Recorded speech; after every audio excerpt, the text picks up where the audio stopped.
Really, this talk is designed to help us to reflect on what's been happening. Even before COVID hit, we already were in a time of transition for the church, with the declining number of priests, vocations, the declining number of mass attenders, and the aging of those people going to church. Clearly, the model of church that we had been experiencing and took for granted for so many years has been in decline for some time. And a new model hasn't replaced it. So we've been at a time of transition. And obviously, that's affected family groups because, well, the family groups themselves have aged. The source of where we drew new membership, which was the parish, given that the numbers of people who go to church have declined and they've also aged, means that it's affected our recruitment base. So even before COVID hit, we did a lot of stuff on looking at being in a time of transition and how do we face these challenges. Now, certainly over the last year, as a leadership team here, we really tried to get around to different parishes, do drives, try to reinvigorate the family group movement. And certainly from what we've seen, there have been pretty good results from that, certainly at Bouval. But that wasn't so much a permanent solution because the church is still in decline. It hasn't in any way replaced the model that we had. And then, of course, COVID hit. And that has thrown us even much more deeply into a time of transition. But even more so because now it's not just the church and family groups, but even the world has been thrown into a time of transition.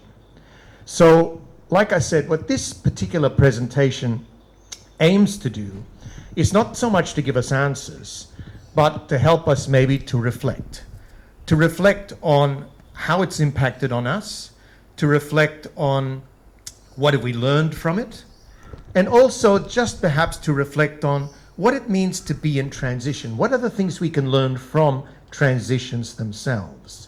So hopefully this can be a tool for us to maybe by the end of it start to imagine what might come at the other end of this transition. It can be fragile at times as well, and there's a lot of fear and anxiety about the disease of COVID-19, and this has certainly focused a lot of efforts on trying to control it and flatten the curve. This has also certainly had an effect on the economy, as we keep hearing, and we've been told that that's going to have an impact on the generations to come.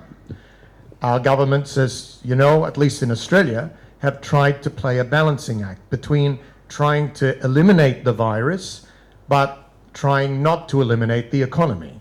And so when they tried to tip the balance the other way, unfortunately, we have another wave, and it's a bit of a balancing act. But certainly, I guess our situation is a little bit more hopeful than Europe or the United States, where it just seems to be out of control. But certainly it's had an impact on church life as we face the needs of social distancing due to the risk of infection. The result is that we can't have the numbers come to church that we once had. We've had to space out the number that come, and so with that, there is a limit to who can actually come to church. So are we going to get through this and go back to how it was before, in other words, normality, or are we going to have to really expect a new normal? Parish life, very much, rather than moving into something new, has basically been put on hold. And the way we publicly practice our faith has also had to be suspended. This all, of course, is an impact on family groups in their ability to gather, in their ability to recruit new members. So at the moment, we are in a holding pattern, waiting and watching to see if things will settle down and we can go back to business as usual. Because when we talk about belonging to church, well, there are three ingredients that enable a person to feel that they belong to a parish and want to come to church. The first is a sacramental life. Obviously, you can't get it outside of the parish church. The second is parish involvement. In other words, people are more likely to come to church if they feel that they're involved and they've got something to contribute. And thirdly, of course, a personal relationship with Jesus. That is the core motivation. Now, how all this has been affected in terms of, first of all, a sacramental life, well, at present, given the restrictions, there is a limited sacramental life. Only a limited number can attend church services.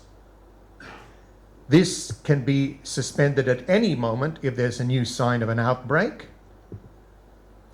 So you have to book online to even be able to come to church. And some are fearful of venturing out until a vaccine is available. Here in our Fort community, for example, there are a number of older couples who were stalwarts of the place who have not ventured out since the pandemic began, either because they just don't want to risk it until a vaccine's around, or their children don't want them to venture out because they're afraid for them.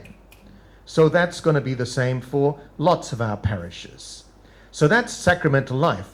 As for parish involvement, well, at present, it's limited. A lot of parishes can't have cuppas or social gatherings after because, again, of social distancing. There are limits on the number of people who can gather in homes. I mean, here in Queensland, we're not doing so bad. And how do we keep connected to those who elect to stay at home and only watch the Mass on TV? How can we continue to build community with them? And as for a personal relationship with Jesus, well, obviously we can still have that.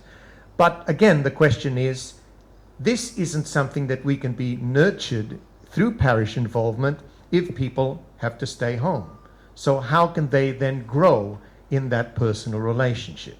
So all of these things are impacted as well.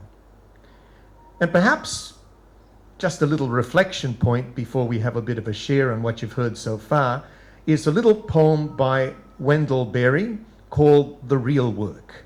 It goes like this. It may be that when we no longer know what to do, we have come to our real work. And that when we no longer know which way to go, we have come to our real journey. The mind that is not baffled is not employed. The impeded stream is the one that sings. Just have a chat to the person next to you about what you've heard so far, and then we'll bring you back.